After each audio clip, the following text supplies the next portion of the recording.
great, well-known theologian once said this: life is like a box of chocolates. You never know what you're going to get. And it's a true statement. It's absolutely true. Even if we were to look for the chocolate guide in the box and look at that, we can never truly know what's going to be inside that chocolate or happen in our lives as we read the Bible.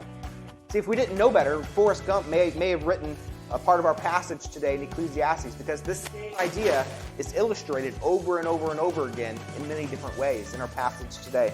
The teacher in Ecclesiastes, probably Solomon, says in verse 11 that the race is not to the swift.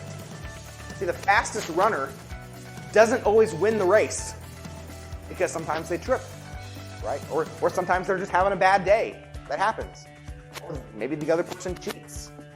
The battle is not to the strong, the Bible says. The strongest army or the strongest warrior doesn't always win, because the other army or warrior could have better weapons or a better position that day. And bread doesn't always go to the wise, because fools could steal it. Riches don't always go to the discerning, because there are many other factors that could get in the way. I think we can all testify to that sometimes. Favor doesn't always go to the skillful, because even if a person does his job well, someone else might get the promotion because their family owns the business or whatever other reasons. For all of these circumstances and so many more, like it says at the end of verse 11, time and chance happen to them all. I was listening to the Bible Project podcast as they were talking about the wisdom literature in the Bible. That's Job, Proverbs, and Ecclesiastes. And one of the points that they were making was they were comparing the book of Ecclesiastes with the book of Proverbs. And they talked about how in the book of Proverbs, it gives a very straightforward advice about how to live and then what to expect when you live that way. So Proverbs seems very black and white. It gives a very black and white view of things. If you do this, you can expect that. Wise people flourish and foolish people perish. That's the wisdom of the book of Proverbs. But the book of Ecclesiastes is much more nuanced than that. The wisdom of Ecclesiastes says, it's good to be wise, but even if you're wise, it won't necessarily lead to good things in life. Sometimes wisdom leads to good things, and man, we love when that happens, right? We do something smart, we're like, oh, that was, and we get something good because we like to praise ourselves because we did the wise thing in that circumstance.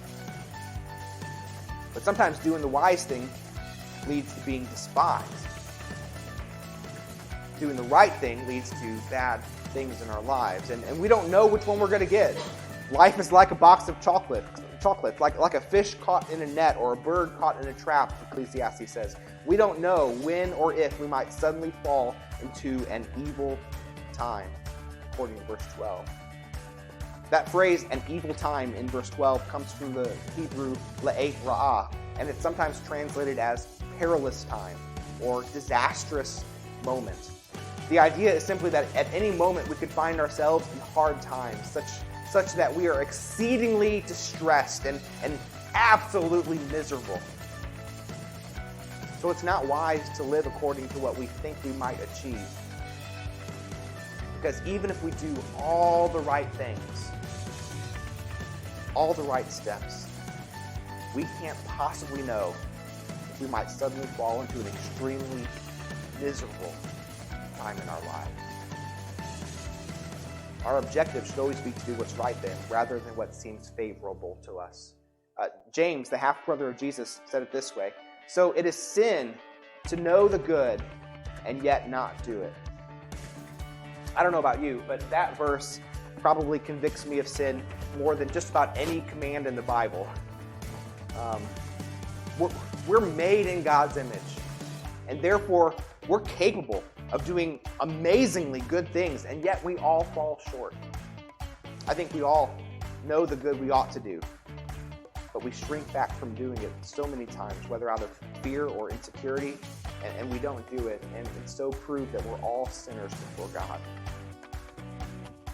Jesus, on the other hand, showed us exactly how to do what's good and right, even in the face of death.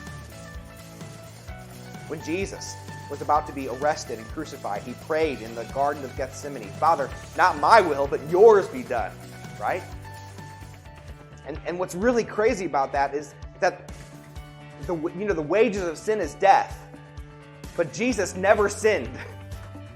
So Jesus didn't deserve to die. Jesus could have lived forever, but he subjected himself to death for our sin, because the way that we strive to live life shouldn't be about doing what we think is best for us in the short term, but rather doing what is actually good and right in eternity.